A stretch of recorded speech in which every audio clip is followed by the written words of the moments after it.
Hola, buenas noches. Bienvenidos a el lugar donde el Señor nos permite ir acrecentando nuestra revelación, nuestro conocimiento de su palabra, y especialmente en la medida en que dedicamos este tiempo, tendremos una mayor capacidad de comprensión de las verdades eternas y cómo podremos ser útiles para alentar, fortalecer y aún instruir a otros creyentes en el transcurso de su proceso, de su vida espiritual, para no desestimar, para no desmayar en medio de adversidades o tiempos críticos, y poderles decir que la palabra del Señor tiene la directriz, los recursos y también posee la meta final. Nadie puede tener mejores opiniones, ni aún puede agregar algunas cosas para tratar de alterar el propósito para el cual Dios nos ha permitido llegar hasta este momento. Bienvenidos a quienes a través de las redes sociales los estamos saludando y compartiendo este momento. Yo les pido que si hacemos una oración para entrar en el tema final y así este capítulo 20 podamos cerrarlo con la claridad de qué aconteció, el porqué de este personaje en el anonimato hizo una enorme cantidad de estragos y cómo es que Dios permitió a este personaje seguir ahondando en sus múltiples esfuerzos por tratar de conquistar lo inconquistable. Dios siempre tiene el control. Vamos a orar. Padre, te damos gracias por el gran privilegio, Señor, de conocerte. Reconocemos humildemente que hay un privilegio inmerecido: formar parte de tu familia. Hijos a quienes tus brazos de amor día con día nos cobija, y en esa relación preciosa nos revelas tus secretos, nos hablas a lo profundo para hacernos entender tus caminos, para que no caminemos en la ignorancia ni en una prisa por tratar de cambiar o establecer parámetros distintos. Señor, necesitamos la ayuda de tu Espíritu Santo para revelarnos más de ese precioso Salvador, más de las riquezas que tienes reservadas para nosotros. Abre nuestro entendimiento y prepáranos, Señor, en el nombre de Jesús. Amén. Bien, estamos concluyendo nuestro capítulo 20 de Apocalipsis, para que abras tu Biblia, tus apuntes, y si tienes tu Biblia física o en tu Biblia electrónica, pero manténla abierta, por favor, en este capítulo 20, porque es muy importante acerca de lo que vamos a colocar. En el verso 10 específicamente habíamos estado hablando acerca de ese personaje que está detrás de todo aquello que nosotros vemos aparecer como lo contrario y lo opuesto a la palabra de Dios. Esa gran manipulación mediática acerca de la destrucción de la familia para ir degradando a la institución más antigua que Dios ha establecido, que es el matrimonio y la familia. Ese ataque ha continuado sistemáticamente a lo largo de los siglos hasta llegar hoy al extremo de hacer leyes para propiciar que la familia cese, pero el Señor siempre tiene el cuidado. Así que este personaje que tiene o tuvo, hablando del pasado hacia acá, una gran cantidad de recursos a su disposición, una gran cantidad de elementos, de factores que hacen posible que sus tentáculos sigan alcanzando a grandes corporaciones, a gobiernos, a intelectuales, a la ciencia, a la tecnología, y utilizarla para su provecho. Así que vamos a entrar entonces al punto donde el enemigo fue lanzado al lago de fuego y azufre. ¿Recuerdan? De esta manera su actividad cesó. Estamos hablando después del milenio. ¿Estamos de acuerdo? El enemigo cesó, pero ahora viene otra etapa. La etapa es la pregunta: ¿qué sucederá con aquellas personas que no aceptaron al Señor Jesús? ¿Qué acontecerá a esas multitudes que por los siglos rechazaron consciente e inconscientemente la verdad establecida por Dios? A veces nosotros luchamos porque creemos que nuestros sentimientos son alineados en la voluntad de Dios, pero no es así. Dios ha establecido el propósito para el cual el Señor Jesús vino a este mundo. Él dio su vida a cambio de la nuestra. El propósito del nacimiento, el ministerio, la cruz y la resurrección del Señor Jesús fue para darnos un camino nuevo hacia la senda de la reconciliación con Dios. Y es la única avenida, como Él mismo lo dijo, que Él es el camino, la verdad y la vida. No existe otro fundamento, otra forma de tener amistad con Dios, ser perdonados y de esta manera tener un futuro, un destino en su nombre asegurado. ¿Vamos bien? Bien, entonces vamos a leer los versos 11 y me voy a detener en el verso 12. Dice el capítulo 20: y vi un gran trono blanco y al que estaba sentado en él, de delante del cual huyeron la tierra, el cielo, y ningún lugar se encontró para ellos. Y vi a los muertos, grandes y pequeños, de pie ante Dios, y los libros fueron abiertos. Y otro libro fue abierto, el cual es el libro de la vida, y fueron juzgados los muertos por las cosas que estaban escritas en los libros según sus obras. Llegamos al punto donde las decisiones, las acciones de las personas a lo largo de las generaciones van a llegar a una conclusión. Van a presentarse para dar cuenta de todo lo que hicieron o dejaron de hacer. Todas las personas van a tener un tiempo y un momento donde van a presentarse a dar razón, a dar cuenta, porque somos quienes somos contables delante de Dios. ¿Ok? Así que el enemigo a lo largo de los siglos persuadió a todos los que pudo para tres cosas específicamente. La primera de ellas fue el gran éxito que tuvo a lo largo de los siglos, o que para ti, para mí, hablando en el presente, continúa teniendo un gran éxito en ese contexto: el negar la existencia de Él mismo. Este es el éxito que el enemigo ha tenido, puesto que ha tratado de colocar una imagen inexistente, donde corporaciones y sobre todo los productores de películas han tratado de desligar la realidad del enemigo presentando otros aspectos, y ese es uno de los vehículos más amplios donde el enemigo ha viajado para hacerle saber a la gente que Él no existe. Eso es una realidad que el enemigo ha tratado de colocar y le ha funcionado en cada generación. ¿Sí? El otro punto que el enemigo ha colocado es que tú debes vivir el día de hoy, disfrutar el día como puedas, porque no hay ningún castigo el día de mañana. Y tenemos una gran cantidad de compañías que en su mercadotecnia lo hacen. Por ejemplo, just do it, solo hazlo, ¿no? ¿Qué quiere decir? No te preocupes por nada, no pienses en un futuro, solo disfruta hoy y haz lo que quieras ahora. Ya se están dando cuenta que entonces la publicidad no es simplemente una senda donde para hacernos comprar o adquirir productos, no, tiene una trascendencia más profunda, perdón, y entre ellas es como los famosos pants y camisetas que muchas mujeres usan, que dice bebe.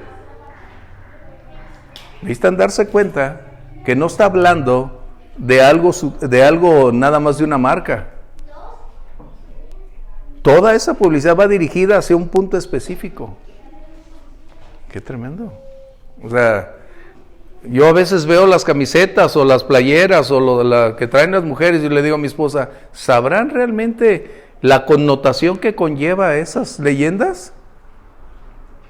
Digo, wow, es una incitación.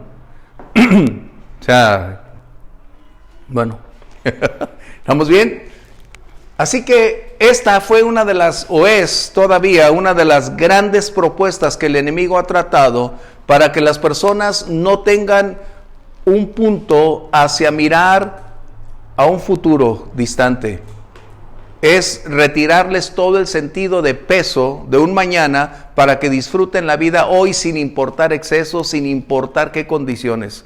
Haz lo que quieras, tienes la libertad hoy.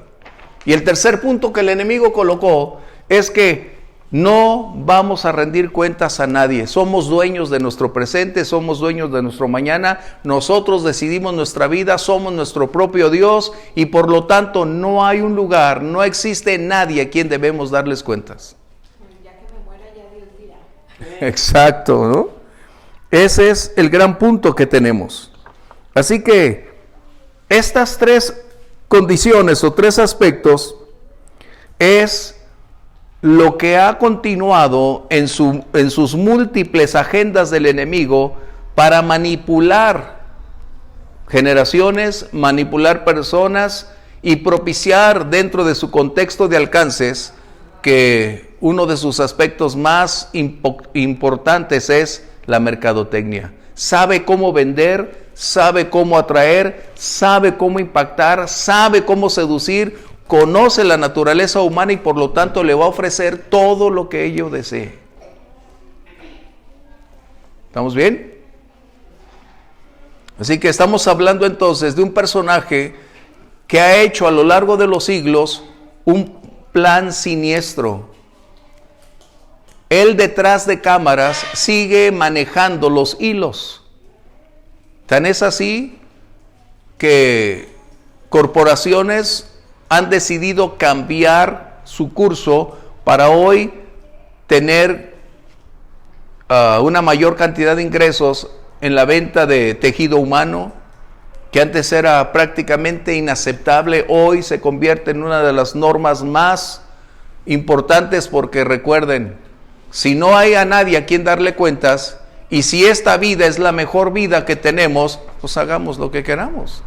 Es lo que dice Joel Osteen, ¿no? Que no comparto su postura. Esta no es la mejor vida. Él en su libro dice, esta es tu mejor vida. ¿Cuál? Si la mejor vida es cuando estemos con el Señor. ¿Ok? ¿Hasta aquí estamos bien? Comentarios. Bueno, dice el verso 11, el apóstol Juan está describiendo, y recuerden, él está recibiendo esa revelación y en su contexto de adquirir y ver con claridad para plasmarla y trasladarla hacia aquellas generaciones que nos va a alcanzar, como hasta hoy a ti y a mí nos ha alcanzado. Así que estos últimos 5 versos del capítulo 20 nos van a presentar prácticamente el juicio y el final de la historia humana. Ahí se acaba la historia humana. Y qué tremendo que se pueda resumir cuando a lo largo de tantos siglos la historia fue escrita en tiempos de crisis, en momentos de adversidades, cuando hombres y mujeres remontaban crisis y se levantaban y buscando día con día superar su entorno, establecer nuevas condiciones de vida, llorando y también gozosos y celebrando victorias. Pero lamentablemente un aspecto maligno detrás de todo, incentivando la maldad, propiciando también derrotas amargas y donde la maldad se convirtió en uno de los terribles males que a nuestra humanidad concluyó. Así que el enemigo, ahora entramos, el juicio final de la historia. Y no nos gusta porque creemos que fuimos creados para una eternidad. Y es verdad, fuimos creados para una eternidad, pero esta tierra, este contexto real que nosotros hoy vemos va a concluir. Dios no lo creó por una eternidad. Es decir, nosotros, el pecado contaminó todo esto que aquí está, y es necesario entonces, como decía el Señor Jesús, vino nuevo en odres nuevos. Las vidas transformadas, cambiadas por el poder de su Espíritu Santo, solo podremos tener en un cielo nuevo y una tierra nueva. ¿Vamos bien? Así que entonces nos lleva a otro punto muy claro. Una gran mayoría de estas personas también experimentaron vivir prácticamente en el paraíso sobre la faz de la tierra, es decir, en el milenio. Y esas condiciones donde 1000 años fueron de paz, de tranquilidad, de libertad de maldad, libertad de una corrupción, donde no había dolor, donde no había lágrimas, prácticamente era un lugar casi perfecto. Pero esto nos confirma una vez más que no es el medio ambiente quien propicia los cambios en las personas. Si no nacen de nuevo, no pueden cambiar. Y eso a ti y a mí nos sucedió. Si no hubiésemos conocido al Señor Jesús, estaríamos peor que antes. Viviríamos en la bancarrota, en el engaño, engañando a otros, y probablemente quizás en una vida de dolor, de miseria, de amargura, y por qué no decirlo, quizás sin ganas de vivir. ¿Estamos bien? Así que estos son los momentos en que estamos viviendo. Bien, Dios creó el universo y no lo creó simplemente para que pudiéramos admirar la belleza, la exuberancia, el enorme poder y capacidad que Él posee. Dios lo colocó para mostrar que su plan y propósito deberían continuar en una cronología para ir suscitándose su plan, donde nosotros intervenimos y donde el adversario también trataría de penetrar, de alterar, pero Dios en su poder es capaz de permitir que sigamos adelante. Esto también había de mostrar el rechazo de una gran cantidad de personas para conocer al Señor. Y su rechazo, su indolencia, su frialdad, solo revelarían que la naturaleza humana necesita de Dios, pero también tiene un enorme orgullo, posee una enorme oposición, porque estamos más supeditados o más dependientes de lo natural que de lo espiritual, y es donde estamos. ¿Sí? ¿Comentarios? ¿Hasta aquí vamos bien? Llegamos entonces al final. Dice aquí el apóstol, y vi un gran trono blanco. Este escenario final nos está ahora revelando Juan que hay un lugar, y ese lugar está previamente definido. No es como sacarse de la mano un acordeón y cambiar. No, Dios previamente ya nos había revelado el final desde el principio. En otras palabras, Dios en su plan perfecto le da oportunidad a cada persona sobre la faz de la tierra para elegir su presente, su futuro y definir la condición de eternidad donde Él desea estar. Dios le dio a toda persona la libertad de elegir. Dios no forzará a alguien a amarle. Dios no forzará a alguien a creerle, porque entonces sería manipular su voluntad, manipular las circunstancias. Así que toda persona es responsable de su vida, de sus decisiones, de sus acciones, porque tiene libertad. Y en la medida de esa libertad nosotros definimos o decidimos qué hacer con esa libertad. ¿Sí? Por lo tanto, Juan está describiendo entonces un lugar, sus características y el propósito para el cual está ahí. Está mencionando que es un gran trono blanco. Y decimos, ¿qué implicará ese gran trono blanco? Está mencionando que es el lugar donde Dios gobierna. Es donde la pureza, la santidad de Dios Y en esa blancura también estaremos entendiendo que donde Él se sienta no hay nada oculto, no hay nada turbio, no hay nada sucio. Dios es justo y todo tiene que ver con esa claridad para realizar todas y cada una de sus acciones. El gran trono blanco será entonces el lugar donde muchos o prácticamente la humanidad se presentará delante de Él. Pero ¿quién es el juez? Porque a veces tenemos esas interrogantes de decir, ¿quién gobernará? ¿Quién juzgará? ¿Quién dirá? Y aquí tenemos un conflicto, porque la gran mayoría solo conoce un aspecto de Dios por lo general. Dios es amor.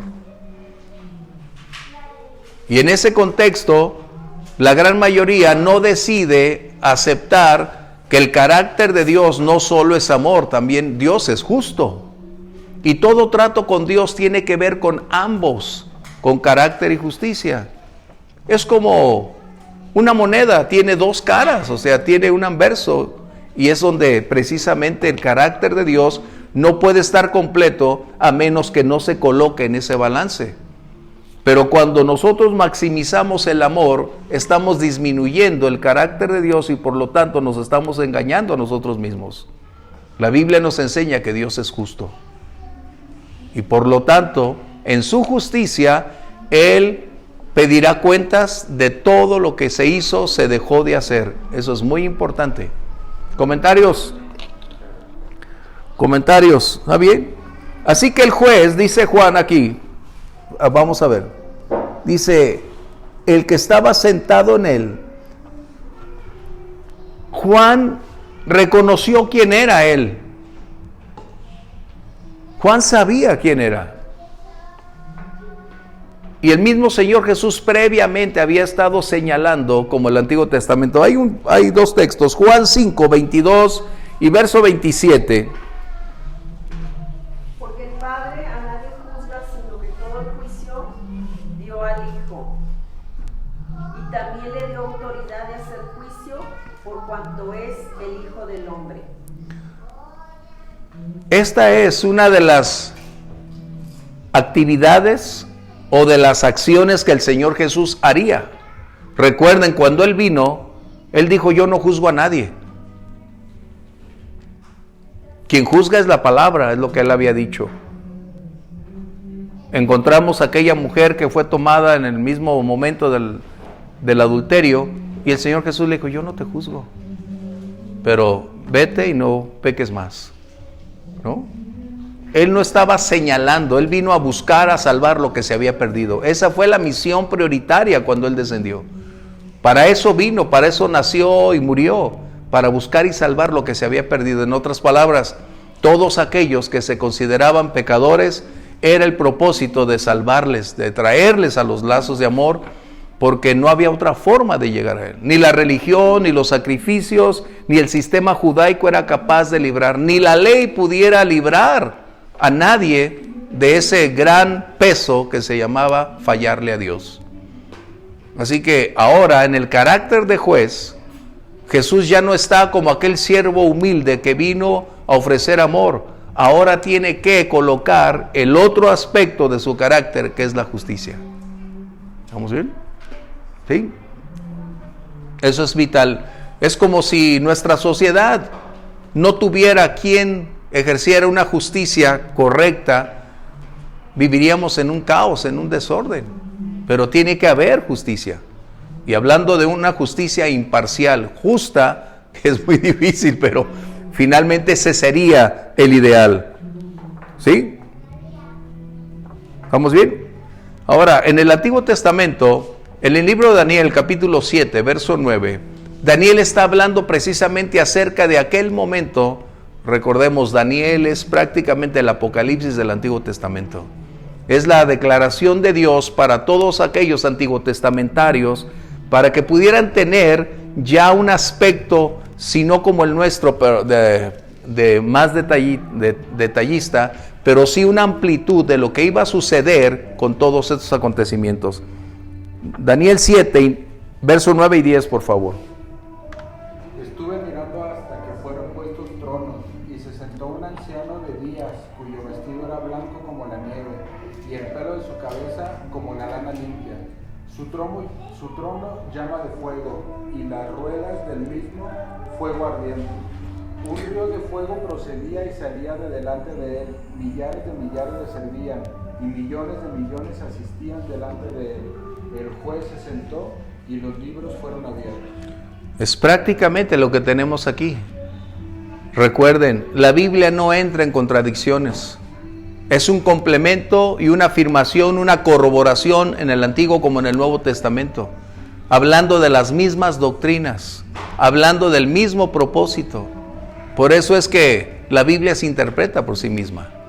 Ese es uno de los principios de enseñanza que se tiene. No hay otro libro aparte de la Biblia. Es la Biblia misma porque es la palabra de Dios. Y cuando dice el último juicio es porque ya no habrá más juicio sobre la faz de la tierra. Recuerden, pasamos ya los tiempos de juicios donde el Señor Jesús había dicho que habría en los últimos tiempos, donde el sol se oscurecería, donde las olas del mar cambiarían el curso de las acciones, donde morirían la tercera parte aún de los peces y cambiaría. Eso ya quedó atrás. Estamos hablando del último juicio. Y esto es algo muy importante. Este texto es algo que ustedes deben conservar siempre. Hebreos 9:27, por favor.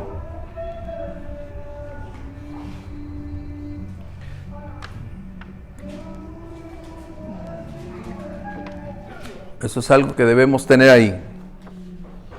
Y de la manera que está establecido para los hombres, que mueran una sola vez y después de esto el juicio. Esta es la enseñanza a lo largo de toda la Biblia. Y esto para muchos entonces deberá ser una base fundamental para alejarse de aquellos que creen en la reencarnación, que es un poquito ilógica o un mucho ilógica, controversial, pero no vamos a entrar en ese detalle. Pero la Biblia dice entonces que hay solo un espacio de tiempo que nosotros llamamos vida. Y no puede ser usurpado en otro momento, en otro lugar o por alguien más, ni a través de otro cuerpo, porque ese es el que Dios nos ha dado y es la única condición para poder llegar al tiempo final. Está establecido que cada ser humano llegue a un final y ese final es la muerte. Y después de ese acontecimiento viene el juicio. ¿Qué hablábamos aquí? Que el enemigo siempre ha tratado de convencer a las personas de que no hay por qué dar cuentas en un futuro, que es mejor disfrutar hoy la vida de la manera que tú gustes, porque ya el día que te mueras, ¿a quién le interesa? No, si hay un destino eterno muy importante, que es lo que nosotros estamos hablando. ¿Estamos bien? ¿Sí? Y hay algo que es importante. Dice aquí Juan que la tierra y el cielo ya no hubo lugar para ellos. Segunda de Pedro 3:7, nomás para que lo tengan, que no es el momento de hablar del tema, pero está diciendo que en un momento dado, todo aquello que se veía, todo donde nosotros realizamos la vida, va a desaparecer, va a ser retirado. Ya no habrá lo que conocemos. Es lo que el Señor declaró cuando hizo los cielos y la tierra. Él declaró y las cosas sucedieron. Aquí no va a haber oportunidades. En otras palabras, ya no habrá un lugar físico porque entonces ya no habrá necesidad de esto.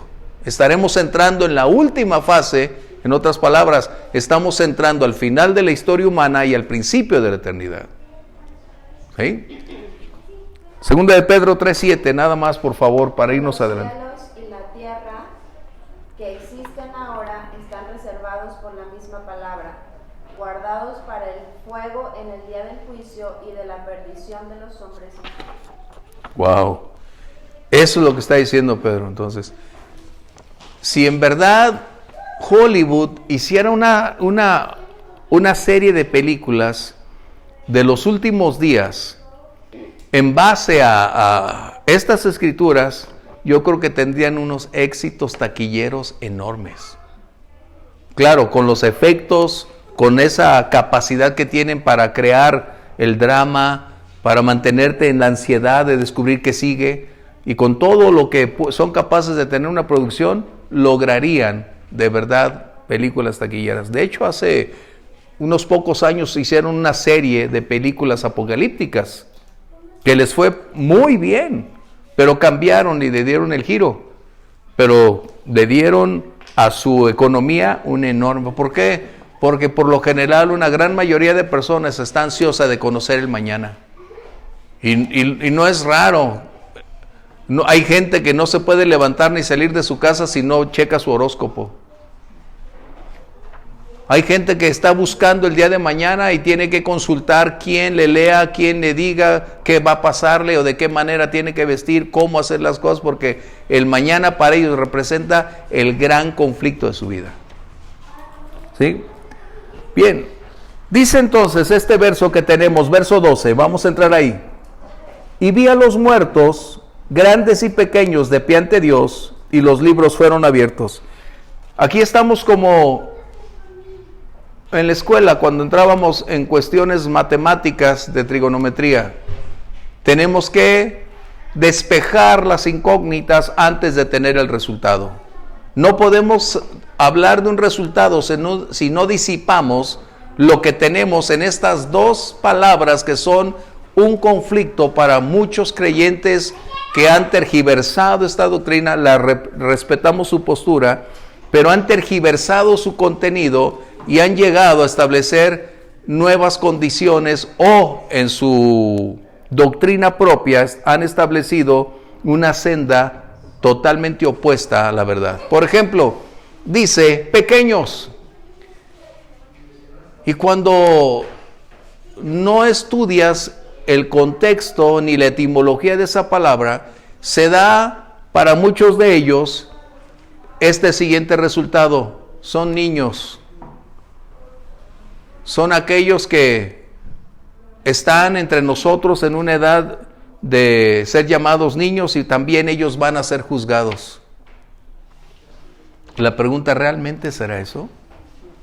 Por eso es que a los niños algunos los bautizan, para quitarles el pecado original, que no es compatible cuando el Señor Jesús dijo que de los niños es el reino de los cielos. ¿Estamos bien?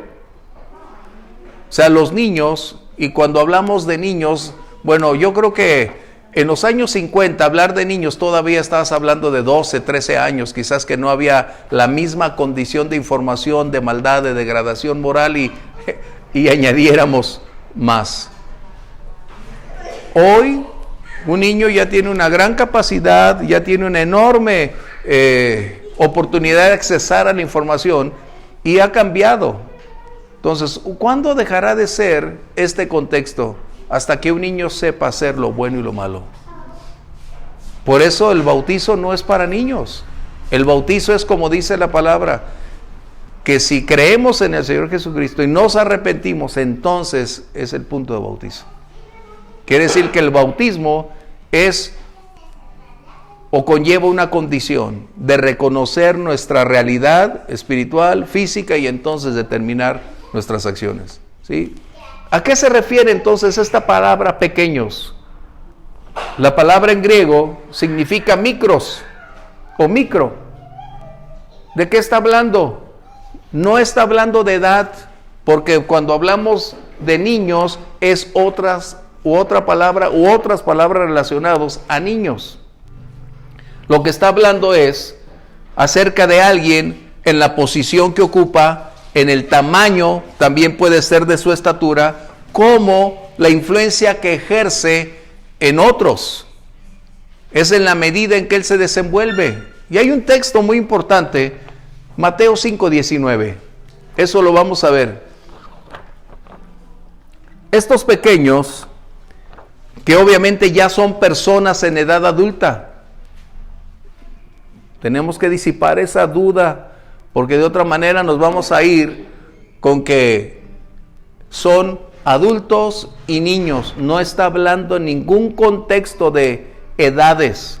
Está hablando de posición, de influencia, de acción, de todo lo que conlleva el desarrollo, crecimiento de una persona en la esfera donde se relaciona.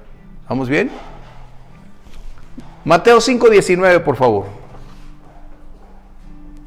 Dice, de manera que cualquiera que quebrante uno de estos mandamientos, muy pequeños, y así enseña a los hombres, muy pequeño será llamado en el reino de los cielos, mas cualquiera que los haga y los enseñe, este será llamado grande en el reino de los cielos. El mismo Señor Jesús hace esa comparativa. Aquel que enseñe de una manera inapropiada es porque su capacidad no le permite más y él también será llamado pequeño. Su posición, su influencia no supera, no ejerce mayor alcance. Pero quien tiene otra capacidad, otra habilidad, es llamado a ser grande. ¿Estamos bien? No estamos hablando entonces de niños, ¿verdad? Edades, no son edades. Estamos hablando de personas adultas que tienen una posición, una influencia, que tienen características de determinar su presente y su futuro, pero es la medida de su capacidad de influencia, de movimiento, o lo que han hecho o pueden lograr. ¿No? ¿Sí? Pero en cambio, cuando lo vemos hablando de grandes, se nos aclara el panorama. Cuando estamos hablando de grandes, no estamos hablando de abuelos, ni que los que tienen 60 años, ya está grande, no. Está hablando de, la palabra es mega. Fíjense bien, él está hablando de mega. Está hablando entonces de una posición encumbrada, de alguien que supera el común denominador, de quien tiene un tamaño ya sea físico o sea intelectual, financiero o poder. Vamos hablando de eso. Es lo que se está refiriendo aquí.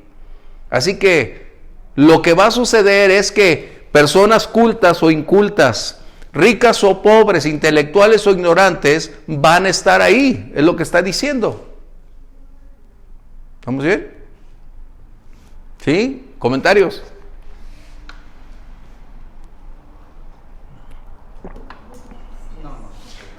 ¿Comentarios? ¿Todo bien?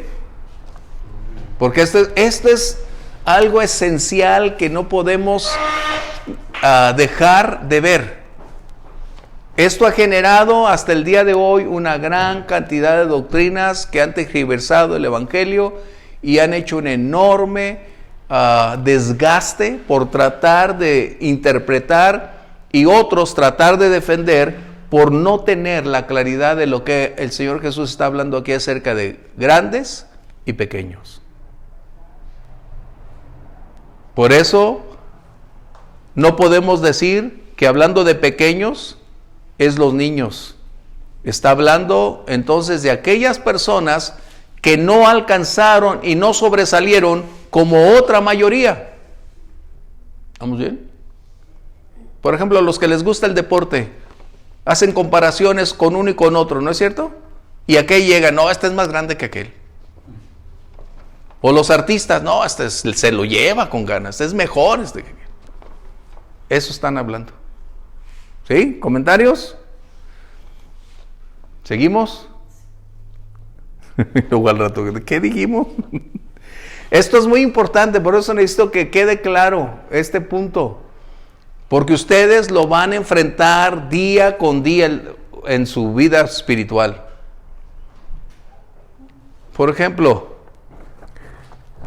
¿por qué se deben bautizar niños? Si no estoy hablando únicamente de la Iglesia Católica, estoy hablando también de la Iglesia Presbiteriana, estoy hablando de los Reformados, estoy hablando de una cantidad de grupos cristianos que tienen este conflicto.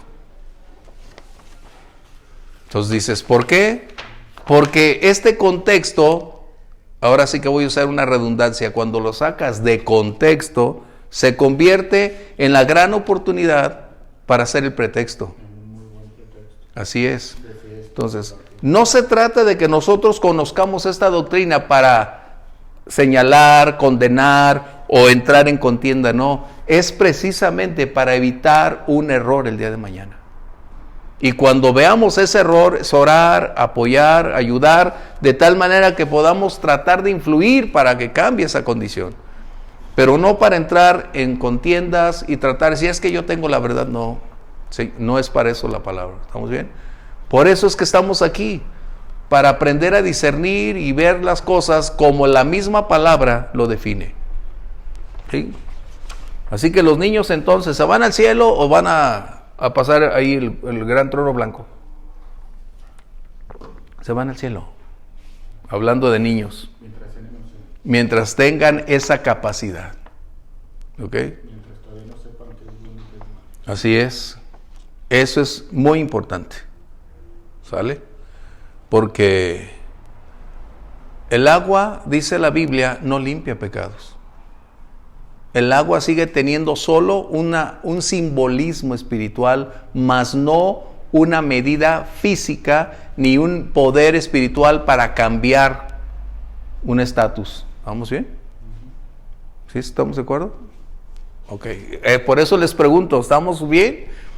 Porque reitero, este es uno de los puntos más críticos que ustedes van a encontrar en su vida cristiana. Pues también Cristo cuando está en la cruz, ¿no? Le dice a quién, a Dimas.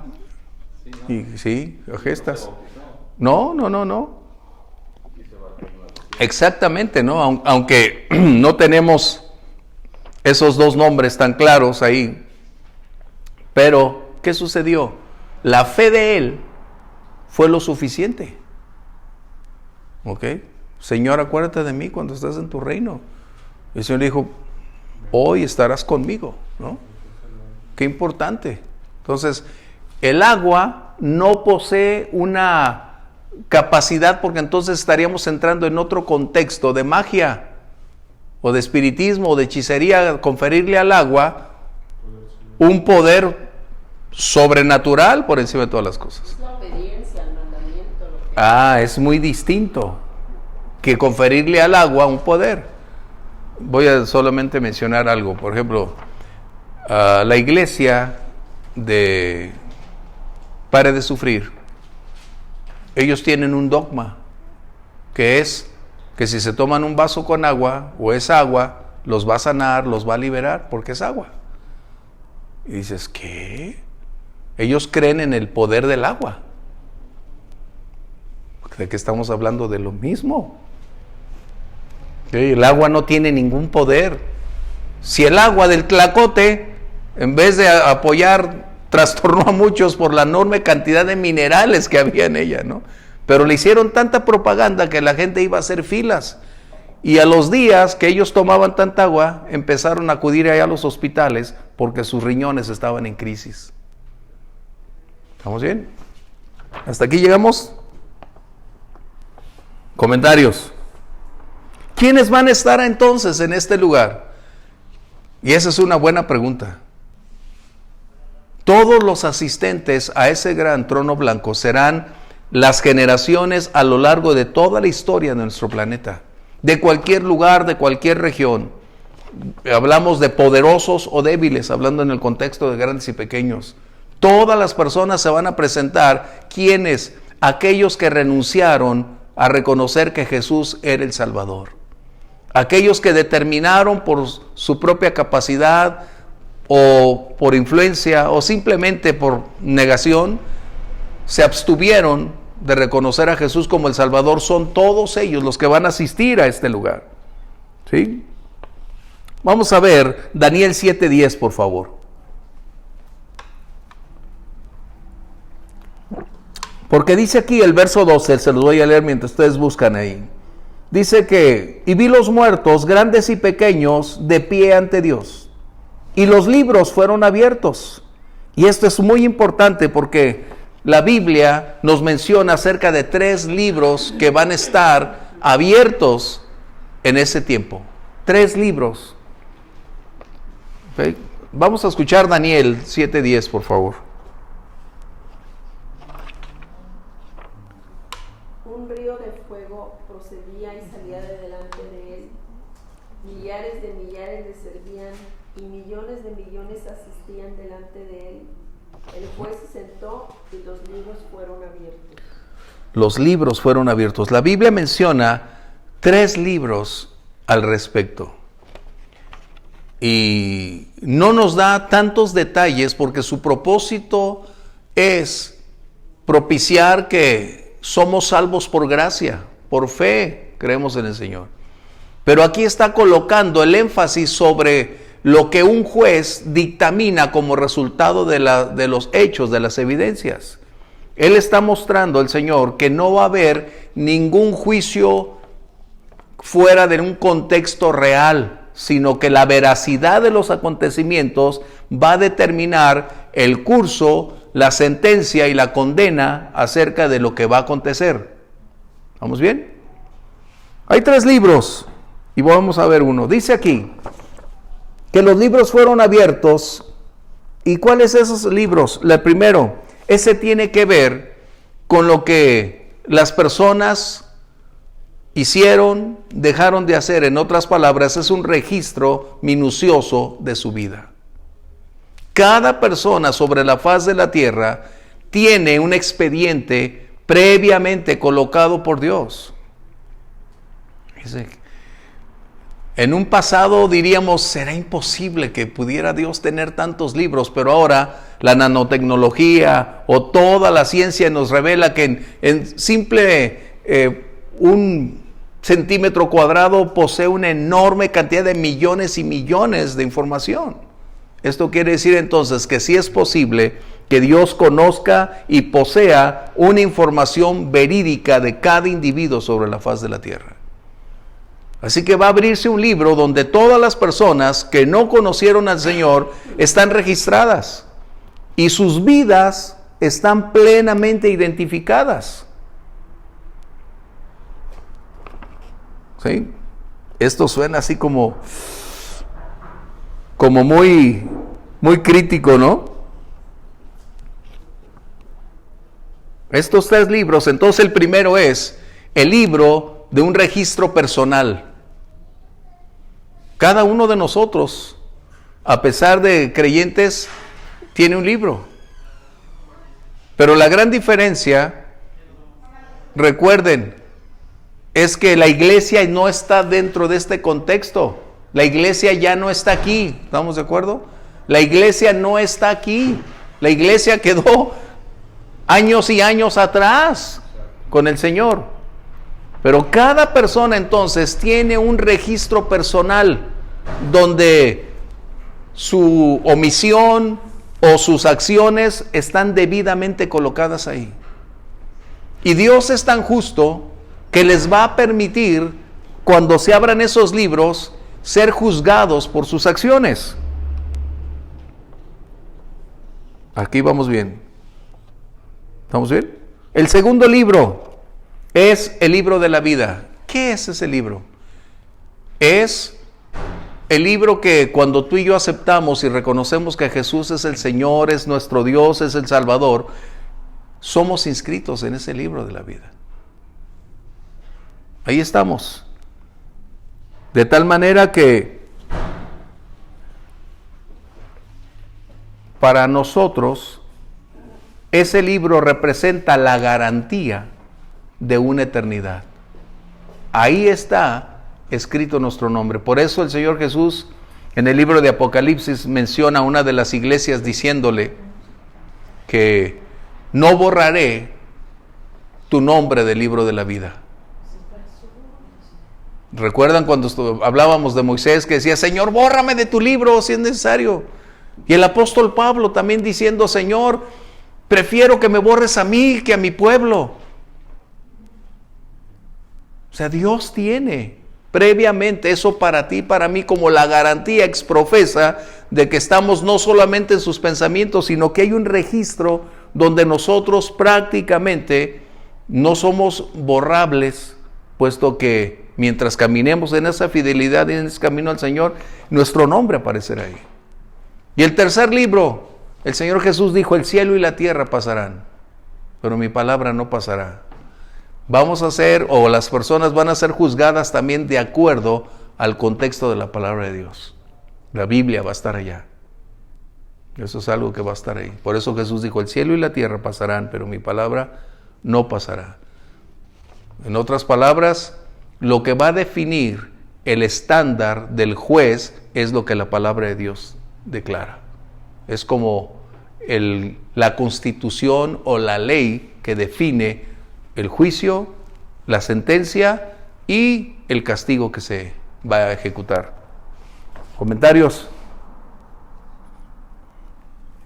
Ese tercer libro son los hechos de las acciones. No, es la Biblia, la palabra de Dios. El primero es el registro personal. Pero es como la ley, ¿no? Sí, exactamente. Ahí pasa la ley. Exacto. Es que esa fue la oportunidad que Dios nos dio.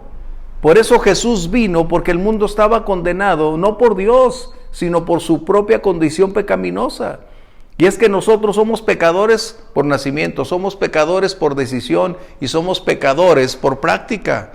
O sea, nosotros somos pecadores. Hasta el día de hoy tú y yo somos pecadores. No hay hombre bueno. Así es, no hay nadie.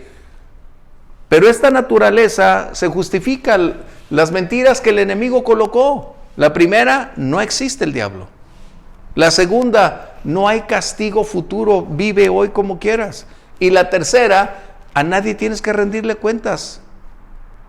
Esas son las mentiras que el enemigo ha involucrado a esa gran mayoría de personas a lo largo del mundo. ¿Estamos bien? Así que el juicio de Dios siempre procede o siempre va a emanar del resultado de las acciones de las personas. Fíjense bien, así es como lo hace la ley. La ley juzga en base a los hechos de las personas. ¿Estamos de acuerdo? Va a haber quien pase de panzazo. Pero... Ya y ya no va a haber quien pase de panzazo. Ese es el gran problema. ¿Por qué? Porque la única vía de salida para evitar este juicio era reconocer que Jesús es el Señor. Por eso Jesús dijo, yo soy el camino, la verdad y la vida. Por eso dice, no hay otro mediador entre Dios y los hombres, sino Jesucristo. Pero ahí no está la iglesia. No, la iglesia ya se fue. Ahí están los que vivieron en el milenio. No, ahí están todas las generaciones. Todas las generaciones que no reconocieron al Señor en sus vidas. ¿Vamos bien? Todas las generaciones.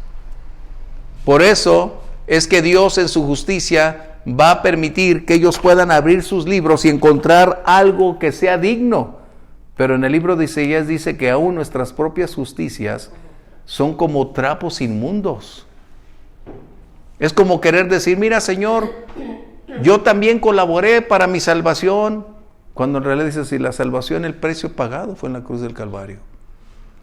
O sea, no habrá ninguna obra capaz de adquirir un resultado de salvación. Vamos a ir adelante en esto. ¿Estamos bien? Esto significa entonces que no hay nada oculto que Dios no conoce, y sobre todo, al no estar ya ni cielos ni tierra, no hay lugar donde se puedan esconder, no hay un lugar donde evadir la realidad. Todos ya están aquí, y el punto es a dónde vamos. Estos libros nos van a dar la gran oportunidad de darnos cuenta que la resurrección también, para aquellos que van a presentarse, van a fundirse su alma y su cuerpo para estar presentes. Esta va a ser la muerte segunda. Recuerden, nosotros no vamos a experimentar la muerte segunda. ¿Por qué? Porque pasamos en la primera resurrección. La segunda muerte no tiene para nosotros ningún conflicto. Ellos van a tener un cuerpo nuevo, y no estoy hablando de un cuerpo perfecto, va a ser un cuerpo inextinguible, porque su cuerpo estará experimentando el dolor, el conflicto, la adversidad. ¿Muy bien? No va a ser un cuerpo como este. ¿Y los que estuvieron antes de Cristo? Ahí es donde viene esa gran. Dice el libro de Romanos capítulo 1. Exacto.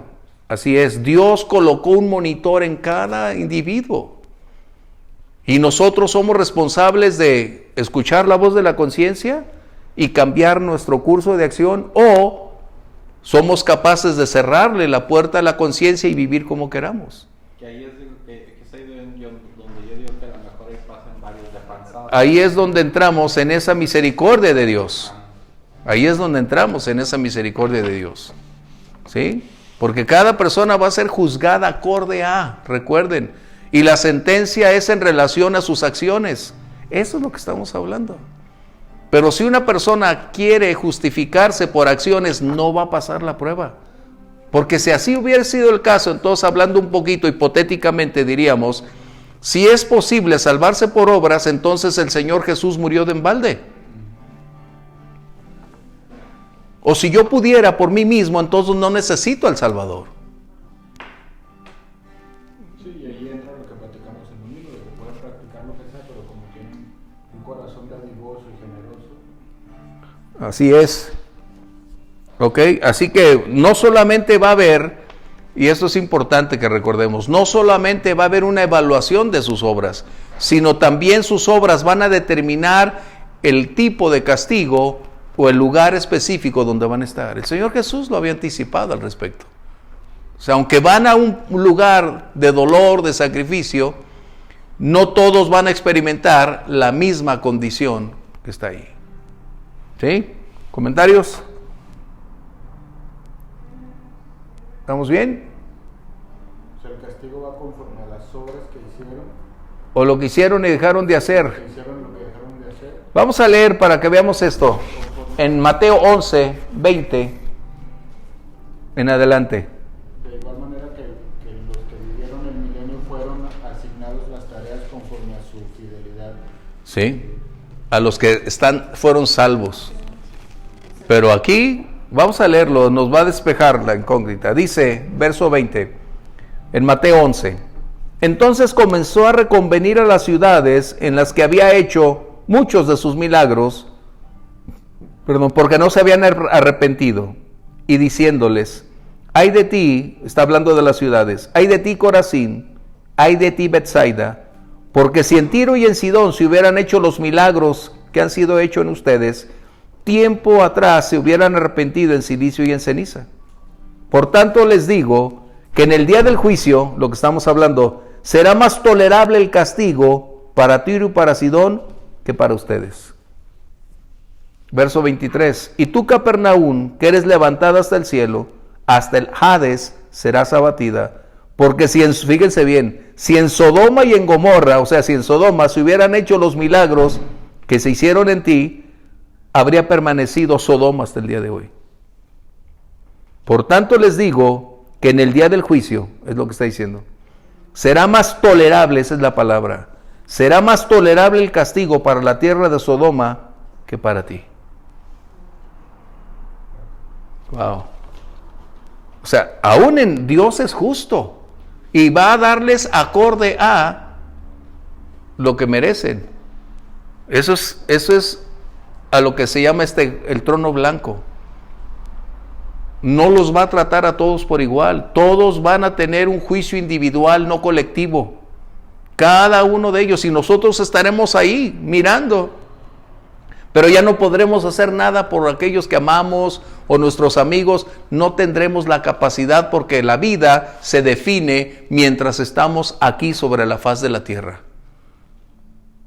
Por eso tú y yo no podemos alterar el destino de alguien como algunas sectas o algunos ritos se hacen para tratar de cambiar el estatus de una persona que ya murió. Cada persona define su eternidad. Y eso está en relación con su aceptación o rechazo de la divinidad, del señorío y de la obra de Jesucristo. ¿Vamos bien? ¿Sí? Porque hay quienes se bautizan por los muertos para tratar de llevarlos de ese lugar y trasladarlos al cielo. Hay quienes hacen rituales para sacarlos de un estado para que puedan abrírseles las puertas. Ya no es posible. Exactamente, ya no está. Así que vamos a ver Romanos 2:16, por favor. Es donde las personas, sí. Que los niños quedaban en el limbo por no ser bautizados. Bueno, ahora, pero recuerden que el Papa anterior abolió ese lugar y ya no existe. ¿Sí? Ya lo retiró, dijo, ya no es posible. ¿Sí? ¿Ok? ¿Qué es lo que se va a juzgar? La estructura la pasaron. Así es. ¿Qué es lo que se va a juzgar? Esa es la gran pregunta también. Romanos 2:16, por favor. 2:16. En el día en que Dios juzgará por Jesucristo los secretos de los hombres conforme a mi evangelio. Va a juzgar lo oculto, aquello que es la esencia misma del ser. Cuando el Nuevo Testamento habla del corazón, está hablando de la realidad de quién somos, donde están nuestros afectos, donde están nuestras decisiones, donde emerge por lo que vivimos, los intereses, nuestras metas, los motivos que nos conducen para hacer lo que queremos. Y es lo que va a suceder. Hay personas que parecen tan gratas, tan buenas, extendiendo la mano, sirviendo, pero la motivación que hay allá adentro es tan perversa que eso es lo que va a suceder. Dios conoce el corazón y es lo que va a hacer. Muchas personas nos usan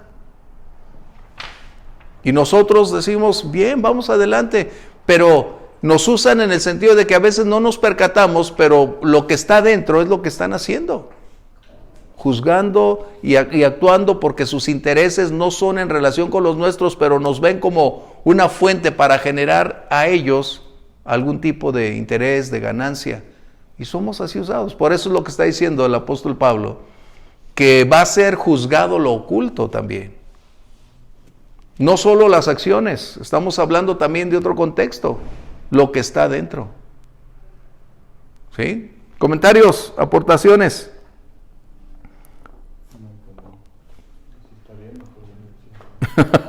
Sí está bien. Ok. Eso es importante que podamos nosotros darnos cuenta al respecto. Así que el juicio va a revelar lo profundo de cada persona. Cuando esos libros se abran, que ya no va a haber oportunidad de cambiar, pero todo lo que esté ahí escrito y se va a leer, porque el Señor Jesús dijo, no hay nada oculto que no vaya a ser manifestado. Ahí se va a leer, de tal manera que es probable que no se sienta pena, es probable que puedan tener algún cierto momento de dolor cuando puedan irse revelando las cosas que internamente estas personas pensaban, lo que movía sus acciones, por qué hacían algo, va a estar ahí. Imagínate que alguien diga, entonces, ¿tú me seguías por esto? No, ¿cómo no? Ahí va a salir. Imagínate, qué tremendo va a estar ahí. ¿Sí? ¿Comentarios? Aquí vamos apenas. ¿Hasta aquí estamos bien? Ok, Romanos 2.6, por favor, y otro que pueda leer, Hebreos 4.13. 2.6 y Hebreos 4.13. El cual pagará a cada uno conforme a sus obras. Esa justicia, esa es la justicia divina en relación con sus acciones. Dios no va a colocar un dedo para aumentar, acrecentar o tergiversar la sentencia, no. De acuerdo a lo que está ahí. Y ese es un registro minucioso de cada persona. Por lo tanto, hablar de presentarse ante este trono blanco, que es el juicio, no hay escapatoria. Porque la única escapatoria posible fue en vida, para reconocer a Jesús como Señor y Salvador.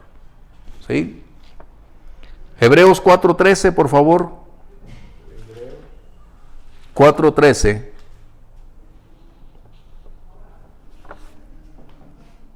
Y no hay cosa creada que no sea manifiesta en su presencia. Antes bien, todas las cosas están desnudas y abiertas a los ojos de aquel a quien tenemos que dar cuenta. Wow. Todas las cosas están desnudas y aún a quien tenemos que darle cuenta. Chispas. Esta clase, o sea, no estamos entrando más profundamente, estamos teniendo panorama por lo que estábamos hablando de los últimos tiempos, pero esta es la conclusión prácticamente de este momento. ¿Qué va a suceder? Verso 13. Regresamos al capítulo 20. Comentarios, ¿estamos bien? Dice, y el mar entregó los muertos que había en él, la muerte y el Hades entregaron los muertos que había en ellos y fueron juzgados, una vez más, cada uno según sus obras. ¿Qué está mencionando? Que hay 3 lugares que tenemos que identificar claramente. Estos 3 lugares tienen un enorme impacto a lo largo de los siglos y en cada generación. Al final, entendemos más del por qué están ahí y cómo desarrollaron su función para una generación o para una humanidad que determinó no caminar con Dios. Y aunque nosotros de igual manera en un momento dado, estos cuerpos, si es que no viene el rapto, también entrarán en un contexto. El primero de ellos está hablando, dice, aquí que acabamos de leer. ¿Qué dice? El mar. Después está hablando de la muerte. Y el otro, el Hades. A veces tenemos una confusión hablando de la muerte y del Hades, y ahorita la vamos a disipar. Pero es necesario que estas palabras nosotros las tengamos muy claras porque tienen una connotación distinta. Porque las personas que se mueren hoy sin Cristo no se van al infierno. Es algo que tenemos que tener muy claro al respecto. Se van a un lugar que es lo que vamos a ver. ¿Y para qué están ahí? Para que el día del juicio, entonces, todo esto converja. Vamos a ver primeramente entonces al mar. El mar, ¿qué es lo que está diciendo? Representa el lugar prácticamente de aquellos que no fueron susceptibles de ser enterrados. Aquellos que por algún momento dado, no solo simplemente está hablando de náufragos, está hablando de aquellos que tuvieron accidentes en una montaña, en algún lugar, que no fueron colocados en el punto específico de una sepultura. ¿Sí? ¿Estamos bien? Sí. Eso es muy importante. ¿Sí? La muerte está hablando de aquellos que están en un momento agonizando y dan un salto a ese contexto de la cesación de las actividades fisiológicas, y ahí es donde van al punto, la muerte. Es cuando esta humanidad cesa y continúa una condición de ya no tener un aspecto físico de vida, pero también está relacionado con un ámbito espiritual. Y viene la otra, el Hades. El Hades está hablando de el lugar donde están permanentemente los que han muerto. ¿Ok? Verso 13 de este capítulo 20.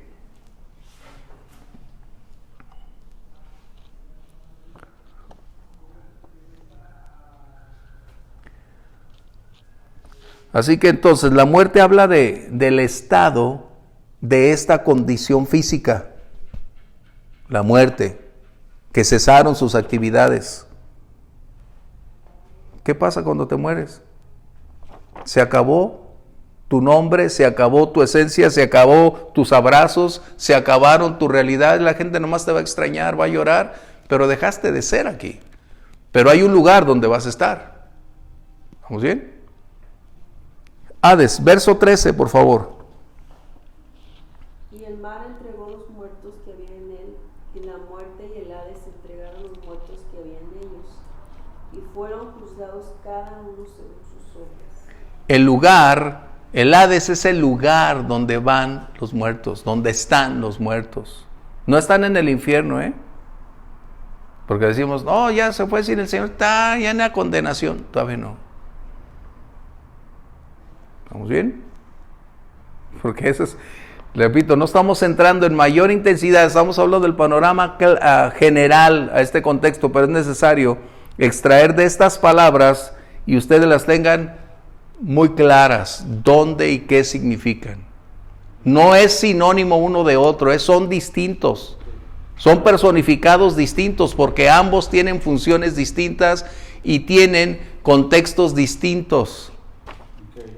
El mar son los que no tuvieron un sepulcro. Así es el representativo. Exacto, de no haber tenido un sepulcro. Así es. Ahí, Porque si dijeras nada más el mar, entonces dices, ¿y los que murieron quemados? sí, y los que en montañas o en cuevas, etc. ¿O los que fueron devorados por animales? Lo que está diciendo en términos generales es que no habrá nadie que por encima de su circunstancia específica de haber muerto, de haber pasado de un estado a otro, de permanecer aún en el Hades, nadie será o estará exento de presentarse delante de Dios. ¿Cómo lo van a hacer si fueron sus cuerpos devorados? Si fueron quemados. Dios es poderoso para volver a reunir todos sus átomos en un instante y presentarlos una vez más. Recuerden, del polvo fueron tomados, del polvo regresaron y Dios los puede volver a colocar. Wow. O sea, ese es el punto. Pero hermano, si la muerte, me quedé duda. La muerte es el paso que das y el hecho, es el hecho contundente, es el estado. Es decir, ¿estás muerto o estás vivo? Es lo que está diciendo. Claro. Aun con la connotación espiritual. Y el Hades es el lugar o el estado o el destino momentáneo donde estás. ¿Ok? El estado momentáneo. ¿Y a qué me refiero momentáneo? Hasta que lleguen al gran trono blanco. ¿Sí? Capítulo 1, 18 y otro por favor, 6, 8. De Apocalipsis. 1, 18 y otro 6, 8 por favor. 1:18.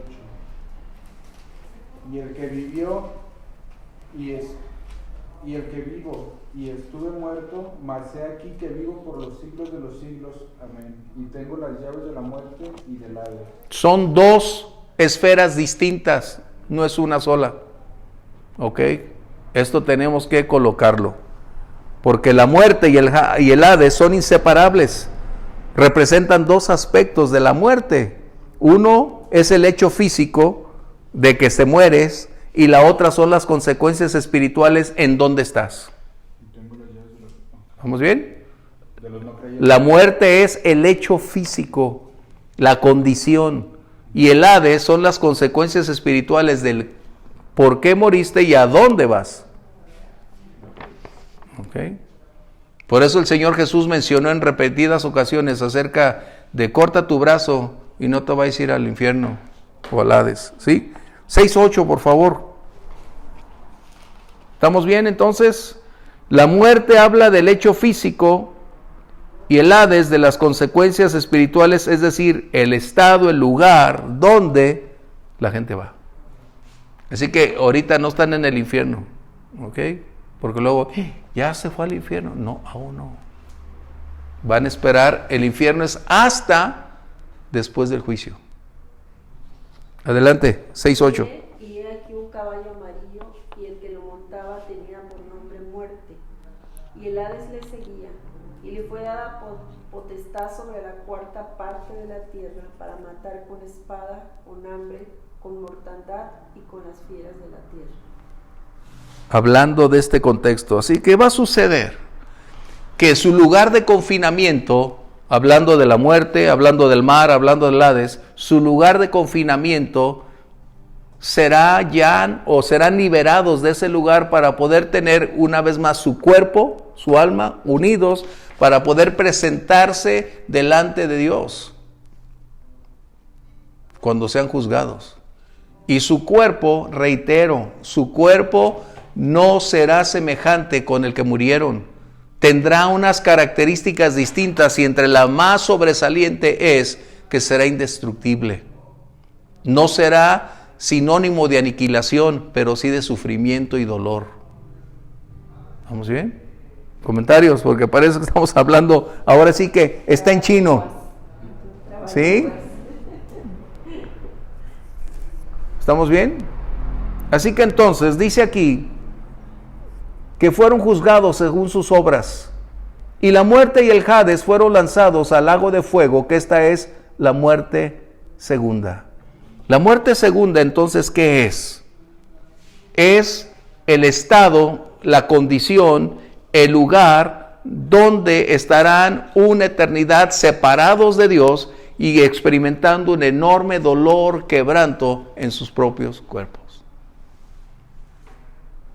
Por eso, cuando nuestras familias que no conocen al Señor nos debe doler, porque tú y yo sabemos a dónde van y qué va a acontecer. Ese es el propósito de la obra misionera. Ese es el propósito de la iglesia actualmente. Evitar que una gran mayoría se deslice a un destino irremediablemente crítico si no conocen al Señor Jesús. Ese es el propósito. Estamos hablando que no hay obras que lo salven, que no hay una personalidad que pueda tener la suficiente capacidad de cambiarles el destino eterno. No, eso se determina aquí y ahora. ¿Sí? ¿Vamos bien? ¿Comentarios?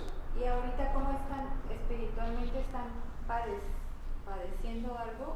¿O En el Hades sí, pero no es nada comparable.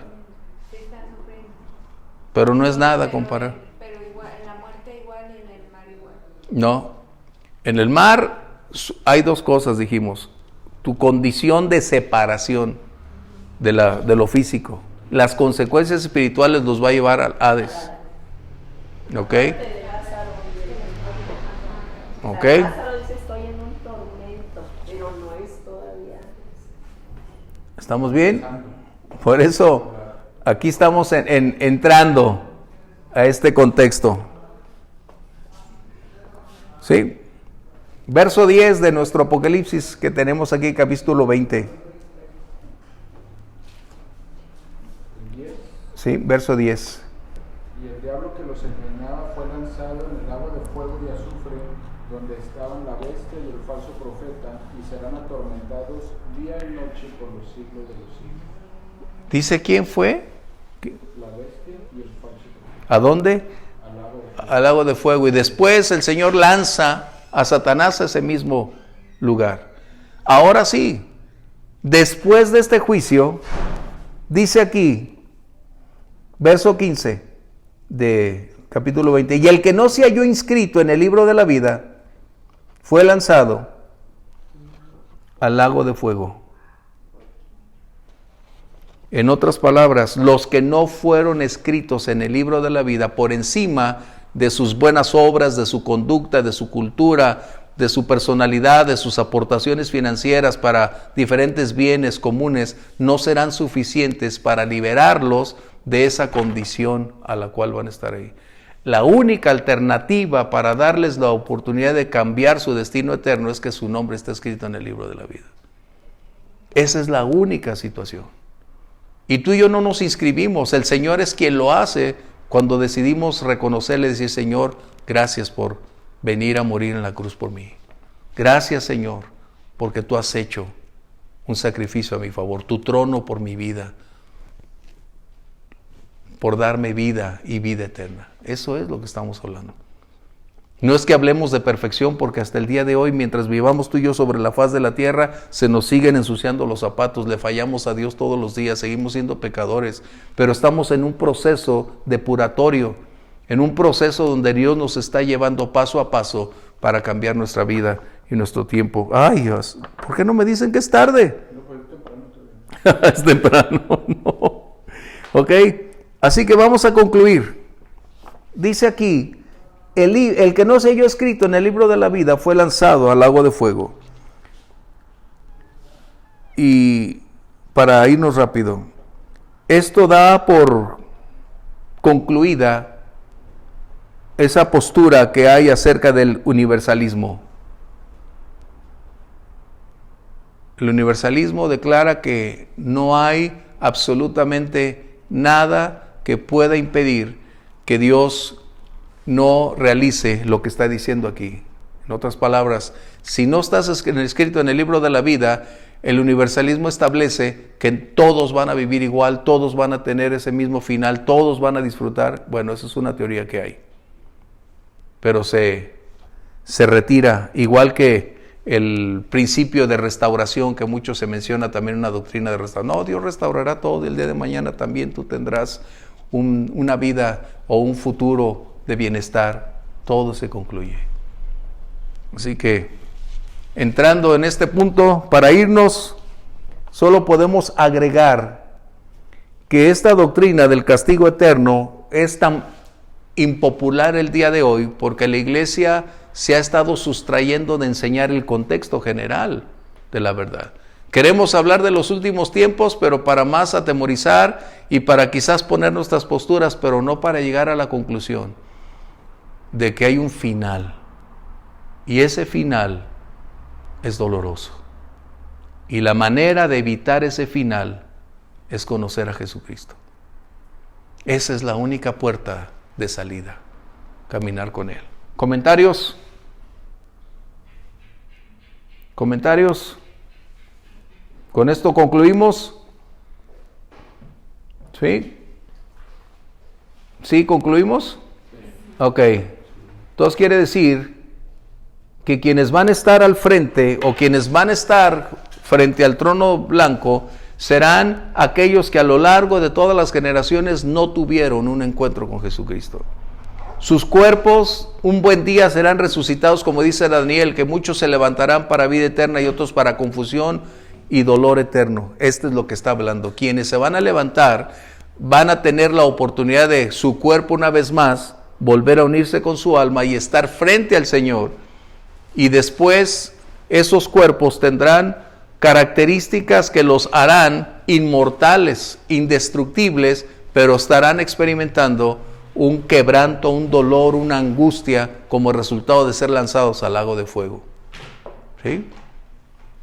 Pues vamos dándole gracias a Dios que tuvo misericordia de nosotros y nos permitió conocerle.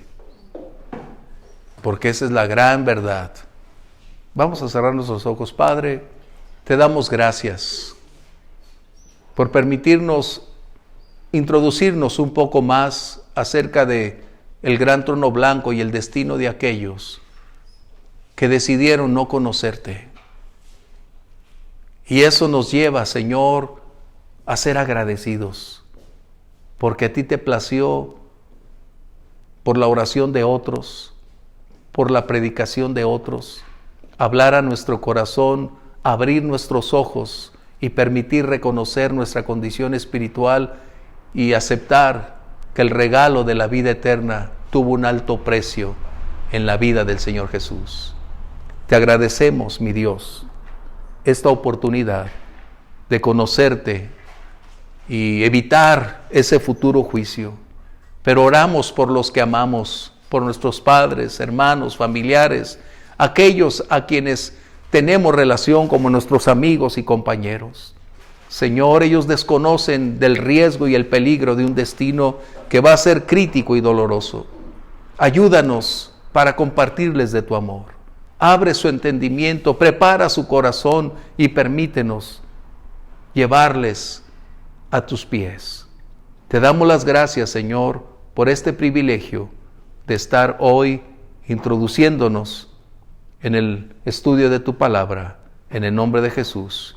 Amén. Dios les bendiga. Vámonos.